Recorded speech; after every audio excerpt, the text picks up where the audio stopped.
mais li muy béyee mooy benn fas. oui fas bi yor affaire boobu noonu. machine bi. boo mais am jéem naa ko man job mais dafa metti tey kooku tey xam nga déjà am na expérience su bay. oui am na l'élément fondamental muy suuf. kooku tey boo koy accompagner tey pour que d'ici 1 an 2 ans mu dugg ci cadre milliardaire. oui tey jii mooy donc koy fekk ci li nga xam ne moom la manqué. mën na ko. je l'ai dit. fekk ko gasal ko teen. oui bu fekkee ne ndox mi egsi fa. avec pompe solaire. oui boo defee say teen doo si say pompe immergée. solaire. oui nga xam ne day am ndox constamment day ñoŋal liggéeyam. yi nga xam ne moom la soxla dëggantaan yooyu nga koy fournir. mooy li ma sànq du ay enveloppe du ay xaalis. oui mais li nit ki soxla parce que Oui. déjà am na expérience. xam na li mu war a bay si zone boobu tàmm na ko def. Oui. lii ko manqué rek mooy que tey pour ñu fuulal li muy liggéey. oui mooy rendre les terroirs attractifs da nga ko ci accompagner ci li mu manqué. suivre que kenn mayul mais financement day doon financement wu équipement. oui accompagnement boo ko defee tey.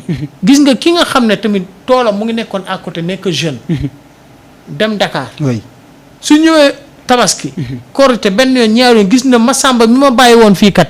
ci tool bi mu ciy kurti kurti man ma màngaani. kii kat mu ngi soppeeku au delà de li muy liggéey mu ngi yokku. oui mu ngi ciy jël ay emploi parce que dafay am création d'emploi. oui oui mu ngi ci am alal.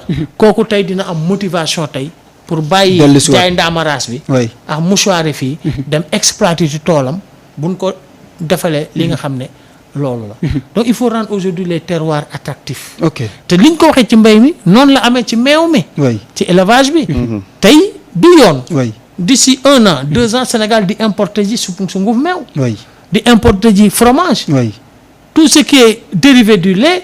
mais tey da ngay gis ne tey boo demee ay daara.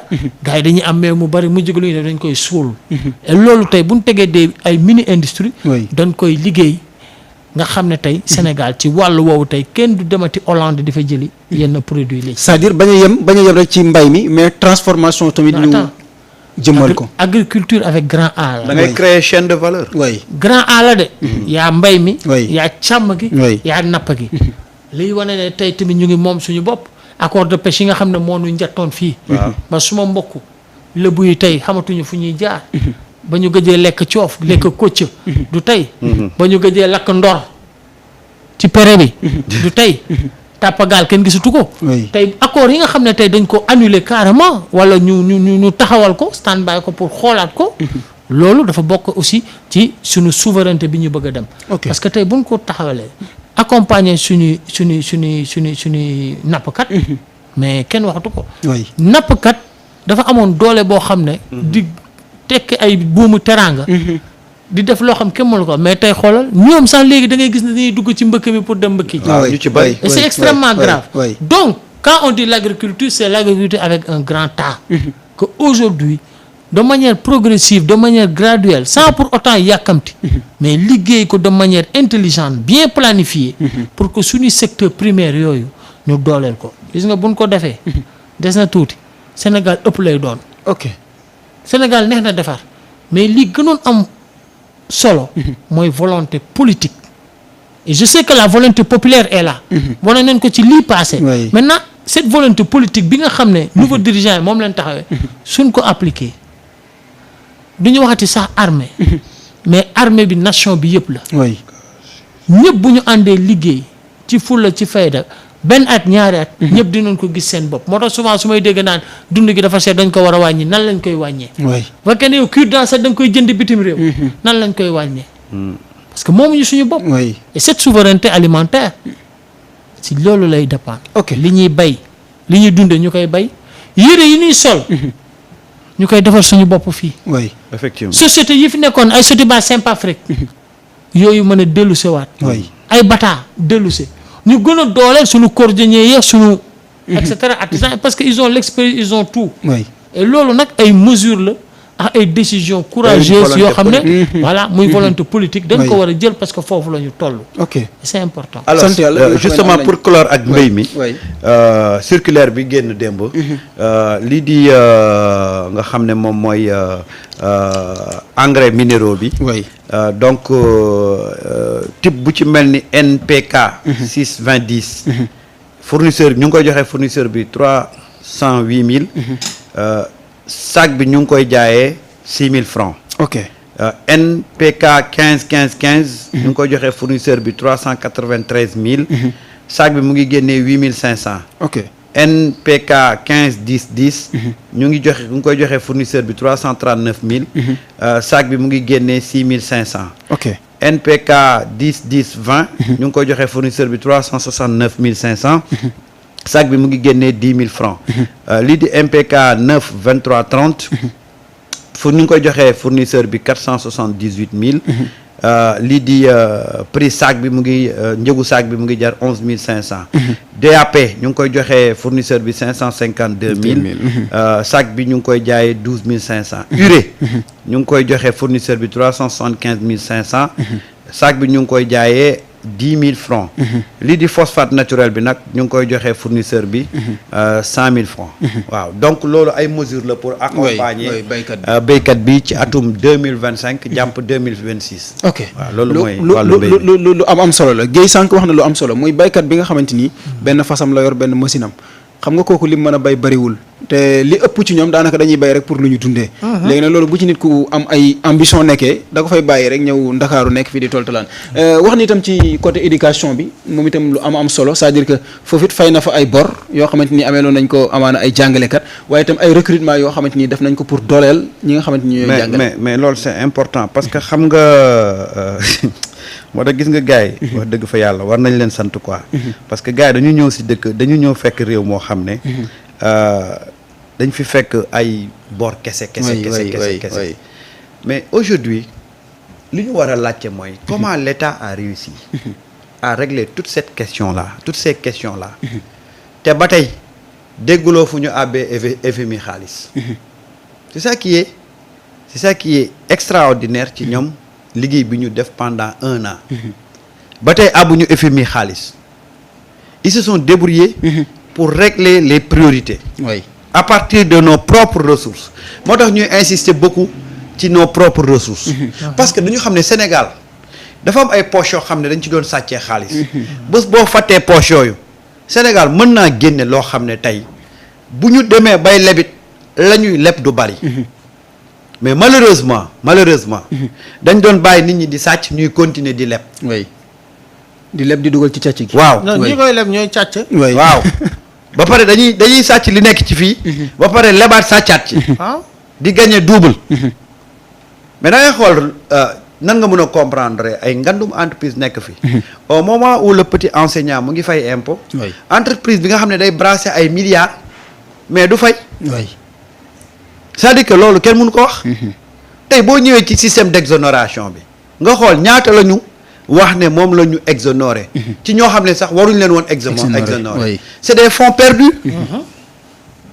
perdus ñoom ba ñu ñëwee ba tey ñaata entreprise lañ def redressement fiscal ñii 12 milliards am na ci ñoo xam ne sax dem nañ ba 60 milliards redressement fiscal loolu foog un pays sérieux comment tu peux comprendre une entreprise nekk ci dëkk di brasser ay milliards ñu dem ba koy defar redressement fiscal à hauteur de ay 12 milliards 20 milliards 30 milliards loolu mooy jàpp nga ne sa réew ci bor la war a dund mais c'est-à-dire que loolu moo fattoon réew mi mais tey am na rigueur booy am et ça il l'a rappelé waat ko que rigueur ak discipline la ñu nar a def ci li nga xam ne moom mooy les finances publiques et surtout transparence parce que ñun suñu problème c'était ça c'est-à-dire que on était le Sénégalais xamul woon ñun les termes finances publiques ak yooyu yëpp xamuñ ko woon budget les Sénégalais ne savaient pas xamuñ woon luy budget ñun dañ doon toog assemblée rek ñu ne natal nañ diw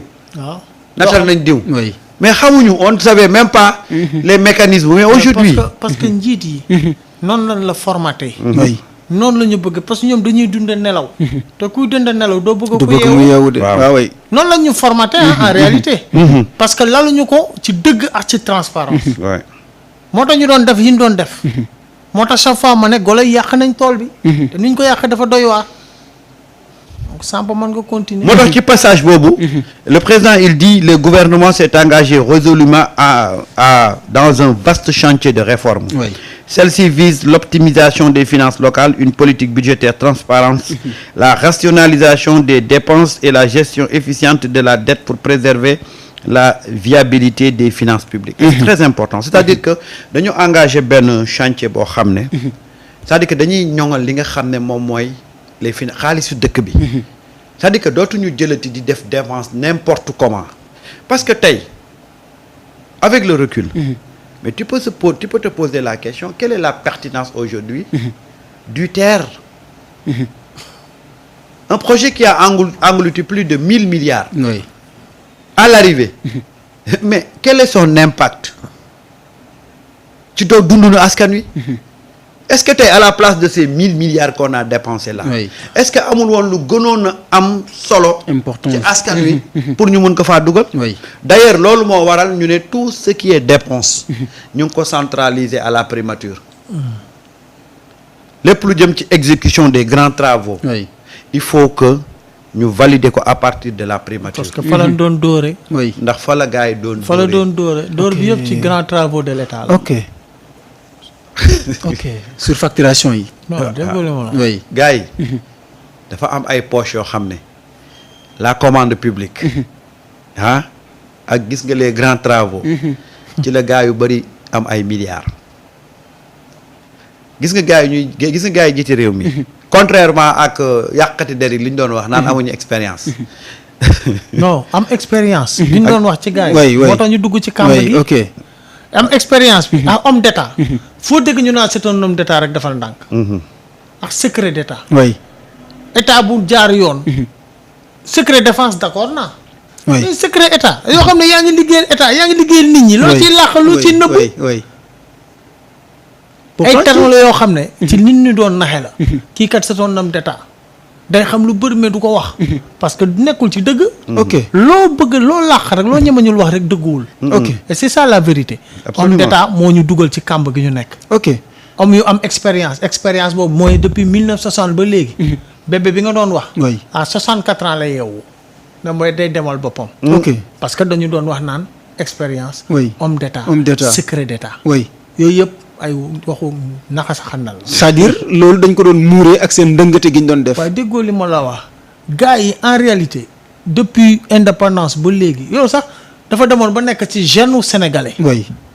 wax naa ko bu la falee sax balaa ngay àgg sa kër tànn bee rek lay fay xaar say mbokk ñoo naan la tibbal. sa ndey ko liggéey balaa ñu lay waaj. sa ndey lan la liggéey. mun di dëgg. oui. donc sant yàlla moo tax souvent wax naa ko dès le départ ma ne nañu sant yàlla bi nga xam ne tey ñiy jiite réew mi dañoo xam koom-koom. ay nitu impôt domaine. et cetera et cetera dañoo xam. xam aussi niche yi nga xam ne robinet yi doon couler moo tax ba ñëwee yooyu la njëkk a tëj. nga dégg réew mi dafa metti réew mi et cetera. parce que robinet yi doon couler la ñu tëj robinet yi doon couler. moo doon permettre tey yow di nga am alal ju bëri mais da ngay politique. say militants responsable bu fee jotee nga jox leen ñu compal seeni nit loolu mooy tëdd muy dox toog muy naaw. robinet yi bu ñu ko tëjee nag chaîne boobu day dagg. oui. la nga tàmmoon ci lu nooy gisatoo ko nga yuuxu ne réew mi dafa yoo ci topp oui. encore une fois réew mi liggéey ko mettiwul mais liggéey bi lii ko jiitu mooy dëgg. oui. tey aujourd'hui sénégalais yi tey ñu ngi gis dëgg. ñu ngi gis transparence lan lañ doon wax bi ñu génnee les vrais chiffres ne chiffres dañ ko tronqué. woo yàq nañ sunum réew. oui. ñii ñu war a jàppale ex duñu accompagner duñu amati confiance ci réew mi et cetera déedéet c'est tout à fait le contraire. loolu lal ci juboo ko ci transparence laloo ko ci transparence laloo ko ci discipline. discipline mooy lan ku nekk li nga war a nga boo jàddee yoon ak koo mënti doon ñu tegaat la ci yoon. pour que keneen suba keneen du ko def. et c'est important. daawoo doon toog Sénégal une semaine te déggoo scandale 2 jours déggoo scandale financier. et loolu tey ñu bokk ñu bañ ko tey mu ngi am ay amélioration positive. et loolu nañ ci gën a jàppale nit ñi. ok man loolu laa